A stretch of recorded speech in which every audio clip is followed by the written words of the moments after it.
He sent a cross in. Yes, he can. Suarez takes it on the foot. And wow, what a hit. What a hit by Luis Suarez. Well, I started back in the year of 2006 where I attended my very first LAN tournament. My passions in gaming and football is always been there. I remember I even skipped my graduation ceremony to attend just a tournament back then. Just like others, my parents were not that supportive when I first started my gaming career. When I won my first title in WCG Malaysia, they started to show me support and give me the freedom of me going to gaming. Back in 2006, I met this guy Alex through an online FIFA league that both of us were playing that time.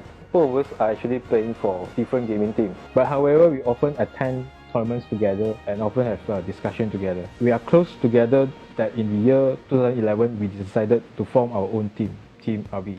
We established Team RB with the objective of growing young talented gamers in Malaysia. In the year 2012, we actually established our very own FIFA Academy, whereby we seek for young and passionate gamers in Malaysia. The criteria that we are looking on when we recruit members is not solely on the achievements alone. We are more emphasizing on how passionate is the gamers and how is the attitude of the gamers. We started to venture into FO3 in 2014.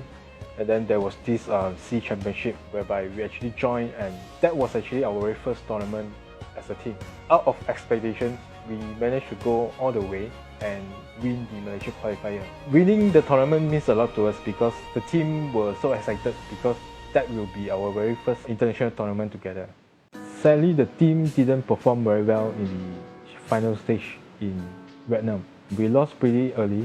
Once we were back from the finals, we actually have some roster changes in the team.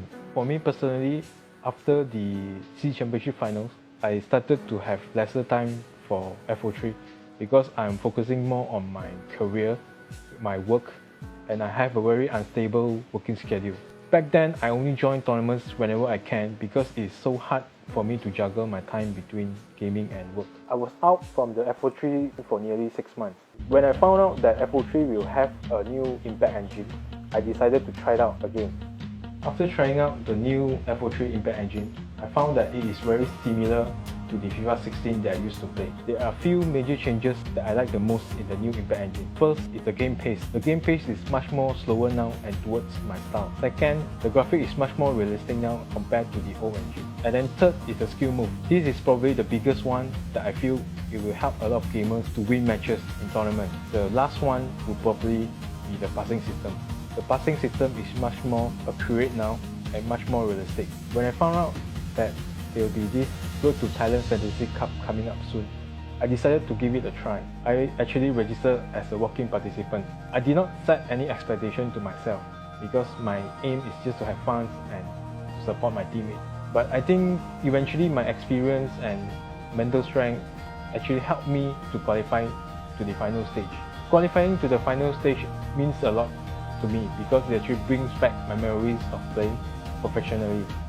Going into the finals, I know that the competitions will be much more tougher because there are a lot of good players around compared to 2 years ago. So I've decided to spend more time in my training, polishing my skills, sparring my teammates like Alex, just to prepare for the finals. With all this training, I managed to win the Malaysia Fantasy Cup. However, this round of tournament will be very different for me because my team members will not be there with me. But as a veteran, I still believe that I can perform in major tournaments. Support me in the upcoming Thailand Intercontinental. Malaysia, boleh! Hey Aros, so you have done it this time, and I really think that you deserve to go this time because you have been playing and training very hard, and I think you can do well this time alone there. So all the best there. If you have to get me any souvenirs, I think you should just bring back the gold medal for Malaysia and Team RB. Go Botak!